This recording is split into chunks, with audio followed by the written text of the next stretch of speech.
Hi everyone, I am Wells Fray-Smith and I'm here today with the artist, the writer and the curator Everlyn Nicodemus at Richard Saltoun Gallery in London, where she is presenting a solo exhibition of work. And Everlyn, for the past 40 years, has been making art that has been grounded in lived experience. Both her lived experience of trauma and traumatic incidents, but also collective and cultural traumas that are shared across countries, across borders, across time periods, and different people. She has been a prolific writer, often commenting and contributing to discourse about the history and the dissemination of African art, and has had amazing accolades as well under her belt.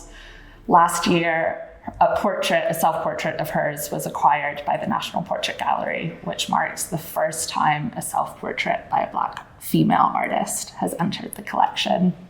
And later this year, she's going to Princeton as a scholar. So I'm so touched and happy to be here with you, and thank you for showing us this exhibition. You're welcome, Wells. I wanted to start with this work because you're showing 40 years, essentially, of things, starting from 1991, all up until today. Work's done in 2022. But the heart of the show is a series of paintings from the 1990s. Can you tell us about these works and what made you return to them and want to give them a presentation now? This series is called The Wedding. And it is the first time they've ever been shown. This was as a comment of surviving trauma. I had a complete breakdown, and it took time to process that experience. And at that particular time, I was not aware or knew about medical terminology of what I was suffering from. I didn't know PTSD at all. So these paintings were my lifeline of making myself visible, making myself alive, telling myself that you're still there. Instead of giving them a title which will signify trauma, I selected to call them the Wedding series, whereby after the breakdown, it was the first time it became very clear to me how life and death are twins. And one of the things that I find very moving about these works is that you don't pictorialize trauma. It's not something that we experience so directly in the visuals. Yet we see all sorts of things happen to the bodies of the figures in these works. They are sometimes contorted in relationship with each other and connected, sometimes entangled and fluid in their marks. And I just wondered about psychological states and how you use painting, brushwork, mark making, maybe to evoke those states. I think if you survive a trauma, whatever kind of trauma, mine was a psychological breakdown. But there, I came to understand that there is limits of representation, that we are not capable of depicting trauma as it happens or as it was. If we go, for example, and try to find out what kind of images were made by those people who survived, for example, the Holocaust. There's nothing. And those who managed, who survived, like Primo Levi, you can see that in their writing. They have to construct a new language. So this impossibility of depicting trauma, be it physical or mental, is probably what has made these paintings to be what they are. Yeah. Because I was not capable, and I'm still not capable, of visually depicting PTSD. Yeah. Yeah. It's not possible. Yeah. I'm so glad you talked about constructing a new language, because to me it seems that one of the other characteristics of this work, and there are 84 paintings in total, so we don't have all of them here with us, but they have writing and a suggestion of language embedded in them. Yes. Sometimes legible, sometimes not legible. There are suggestions of what might be an invented language. Is it an invented language? Yes, it is invented language. So I had to invent a new pictorial language. I have to invent a new language. And this language, I couldn't write it.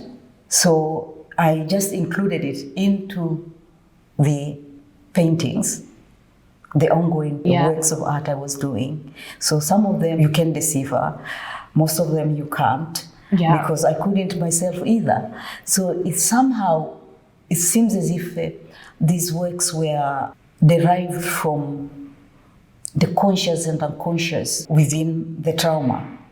And I've been trying again and again, making research to try to see what happens, what kind of images people draw after they have survived trauma, draw or depict or write. There is an impossibility there. There is limits. There is limits of visual production. Yeah. I think that is the field, this kind of a gray area. It's not realistic. It is not unrealistic either, because it did happen. It does happen. Yeah. And I'm still dealing with that. I think there seems to be this expectation with trauma that there was an event that happened that lives in the historical past, and there it was, and you kind of put it to one side. And what it seems like you're saying, and the experience, I think, of many, and also of these works, is that it is so consistently in the present, you know? Yes. You're living with it always. Yes. It's not in the past. It's consistently with you. And I wonder, though, with the writing and partially actually in the figuration and having this female figure in the work, if there's a feminist angle to it as well, of world building, you know, and writing your own language that is the language of a woman who has been through trauma, that is anti-patriarchal, you know, it's against all these systems, and revolutionary because it's creating a new one. I think that to be born a woman is to be traumatized from the day you are born. Yeah. Because you are born in a patriarchal system, which immediately classify you as a second-class citizen, and which denies you a lot of opportunities, and which means that a woman's life is a traumatic life. Then if you end up with breaking down like I did, then if you survive, lucky you. If you don't, then the world doesn't really care very much. Yeah. So when you go through literature about trauma, you will find that it is most of the literature has been written by men and about men. You will see there was a lot of concentration about what happened in the trenches. Or people who came back from the Vietnam War, the soldiers and their PTSDs, and a lot of literature about it. But they do not write about actually, as a women, we are constantly in war. We are surviving war from domestic violence to everything, which means that we're traumatized, most of us. So it's just natural that the figures in the paintings are a kind of a self-portrait, but it is also every woman's. Yeah.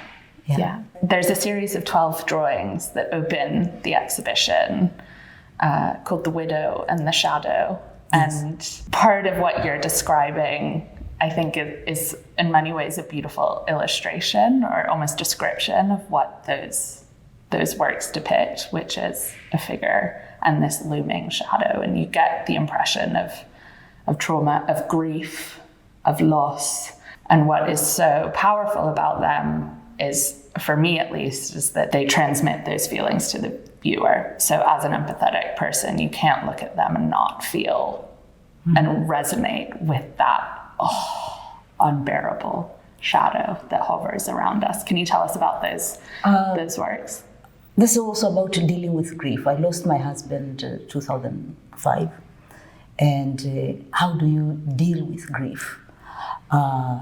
Beyond that you can have therapy, you can work, but how do you depict this new identity of becoming a widow? And you are asking, what is a widow? What is the new identity? What does it mean? Can I visually depict it? And I found that I really couldn't draw or paint grief. Yeah. I couldn't. Yeah. But I could accept that now I was a widow and I was a shadow. And this is a collective thing which happens to everybody. So this is how I was just dealing with it, as I usually do when something really emotional and traumatic happens. I try to deal with it in an artistic way. I tried to write poems about how I felt after losing my husband. And the poems never materialized. I tried to see, shall I draw myself, looking myself in the mirror and looking miserable? That's banal. Yeah. So gradually, I started to see this figure, which is, of course, a kind of me, and then the shadow, which I had become. And it did help me to accept that he's gone. I have to start all over again. I have to deal with this shadow of which I have become, because before we were two. And you are alluding, I think, to a really powerful message about what art might do, which is that it sounds like for you, it has this healing potential. Absolutely. I think art has saved me $1 million from the shrinks. I think. It's a healing. I think it's the best medicine ever. And some, like me, express it with a visual language. Some who are gifted with songs, they might create songs. Some will write poems. For me, going to a museum is like going to church. Yeah.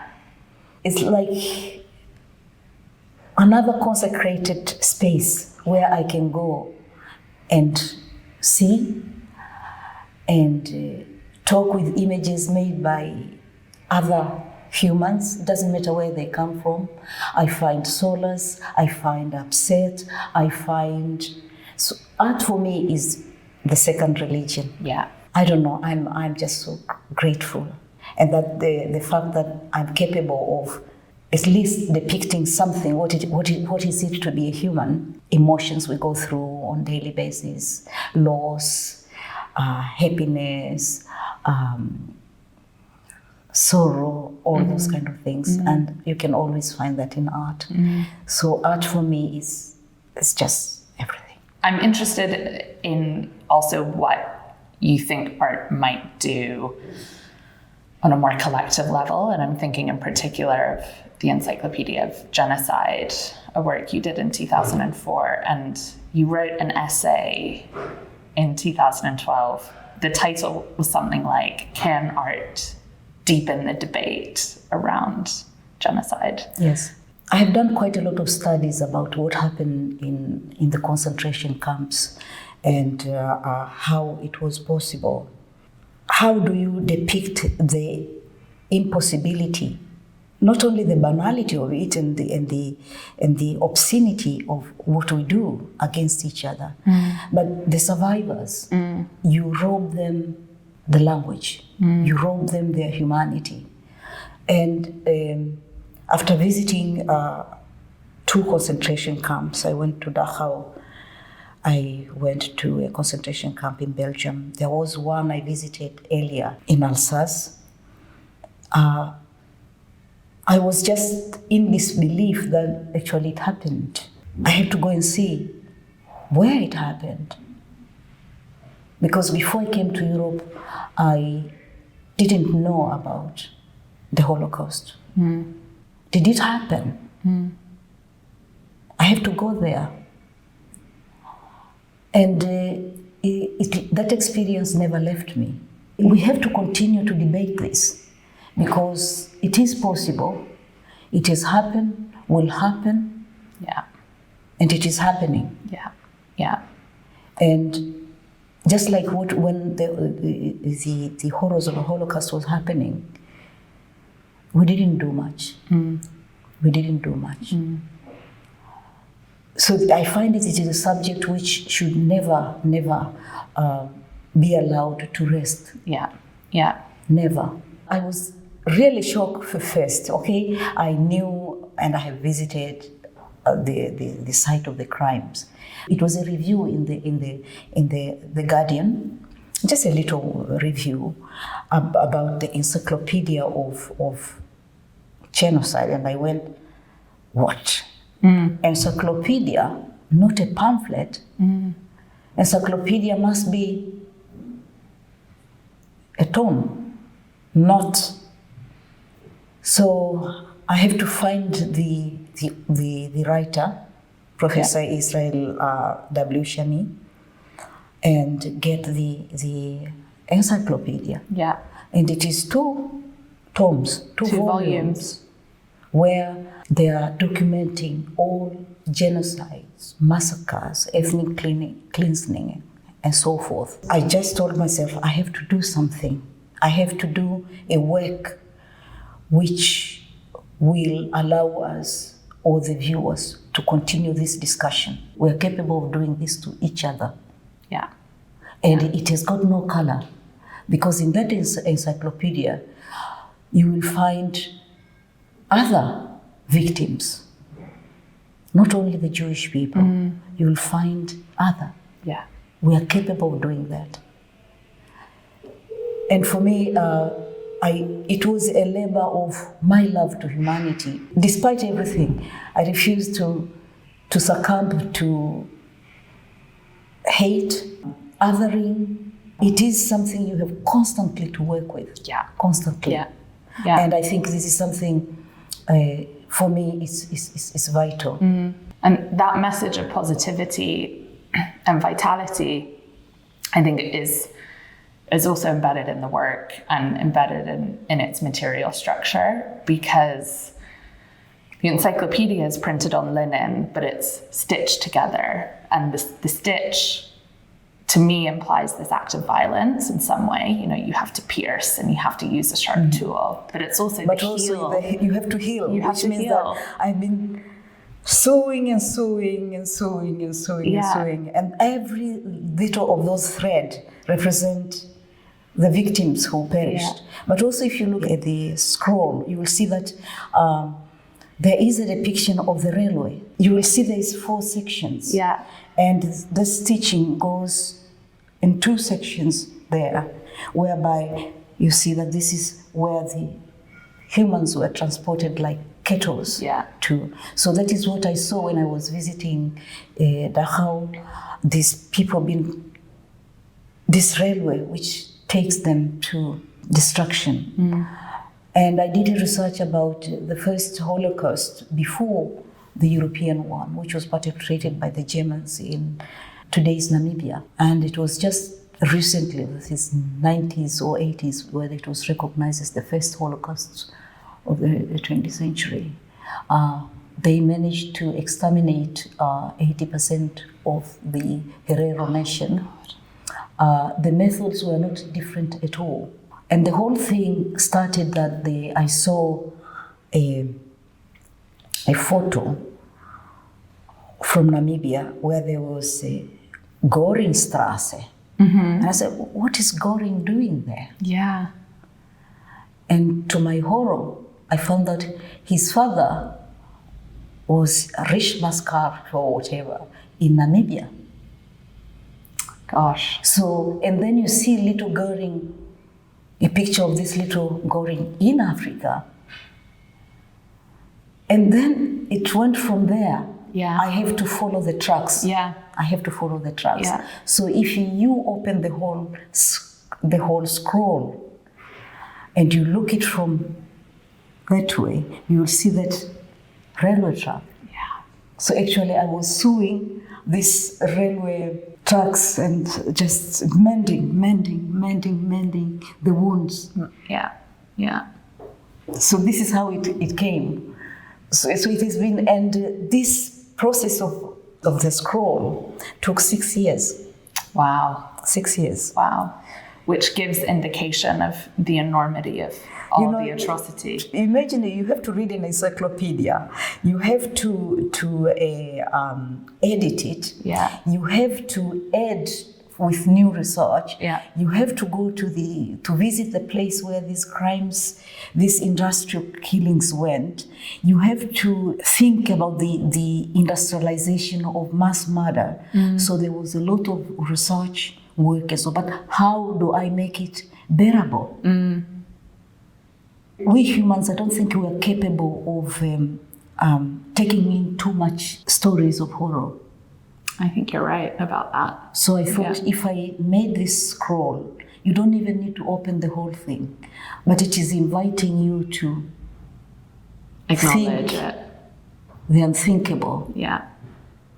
And to know that it happens, will happen, Yeah. and it is happening. Yeah. It was a labor of love, as far as I'm concerned, because like it or not, I actually love humans. I find them so lovable in the middle of everything. Yeah.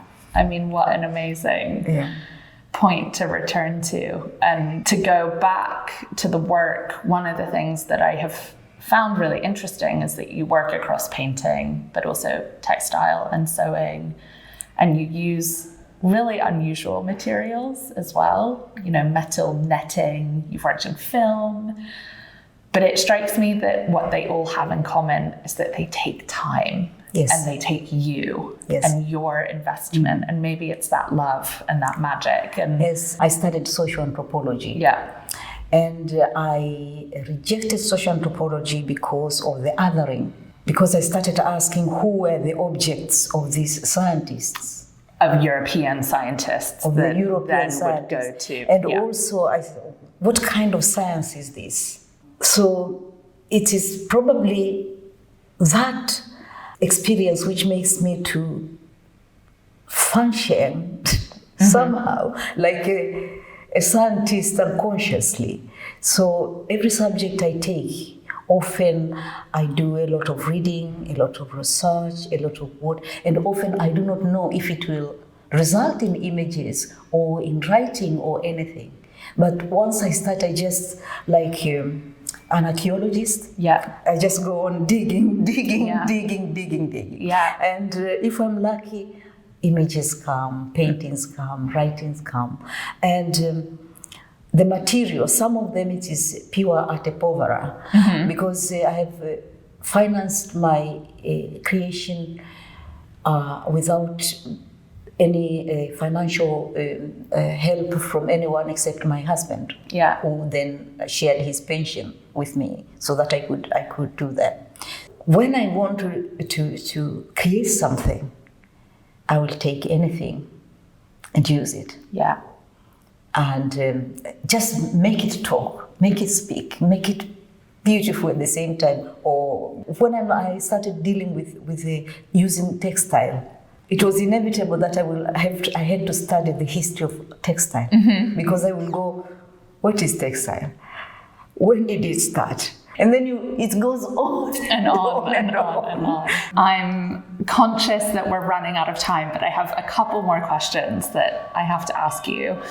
So one was about when you first turned, well, firstly to painting in 1980. I've heard this story that just with amazing determination, you picked up a paintbrush, and remarkably too, it wasn't that you had studied painting in school or had a kind of formal training. You just had this moment of defining yourself as an artist? I was really in an identity crisis because I had come in my studies in social anthropology to the stage whereby I have to decide to what I was going to specialize in.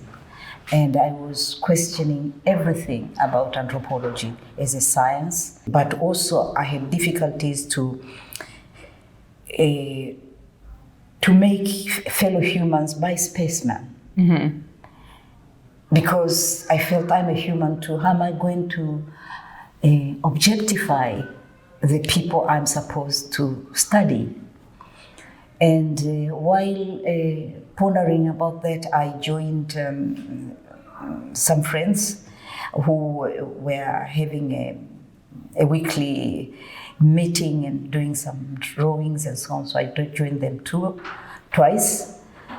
And I discovered, actually, I can draw. Yeah. Actually, I feel very happy. Yeah. And after those 2 lessons, I just told them that, you know what, in 6 months' time, I'm going to exhibit at the National Museum. And you did? And I did. And they told me, you are mad. And probably I was mad. I took whatever I could paint on whatever surface. After 60 paintings, I packed all the paintings and all. At that particular time, I was writing, every image had a poem. Mm-hmm. First the poem and then the image. So I packed all the 60 paintings, all my poems, and flew from Mwanza around near the Victoria Lake to Dar es Salaam. And I went, demanded to see the museum boss. And I said, here I come, I want to be exhibited here. And he asked, who are you? And I introduced myself. How long have you been creating art? 6 months. Amazing. He laughed. He laughed and told me, can we have a cup of tea first? But what a remarkable and then story. He gave me a show. Yeah. He did. From there, I knew who I was. Yeah. So goodbye, anthropology. Hello, artist. Yes. Yeah. The last question, or one of the last, depending on time, is I'm interested in how you position yourself, because one thing is people often will refer to you as emerging from East Africa and being this East African artist. And actually, as we're talking, there's so much more where I might put you alongside a lineage more of like Louise Bourgeois, Doris Salcedo, female artists who tackle psychological states, trauma, conflict, violence, and do it across materials with, heart and political urgency. Forget the scholars, where would you put yourself? I would say that, actually, when they define me as a Tanzanian, okay, I was born in Tanzania. So my formative years took part there up to the age of 19. Mm. From the age of 19, I haven't lived in Africa. Mm. I lived in Sweden for 14 years. I lived in France for almost 2 years. I lived for 20 years in Belgium, and now I'm living in UK almost 14 years, which my life has been within Europe. Yeah. I do not know if you can define me as a African artist or Swedish artist or whatever. I think I'm just purely an artist. You're an artist. So you are Everlyn Nicodemus. Thank you so much. This has been You're welcome. So special.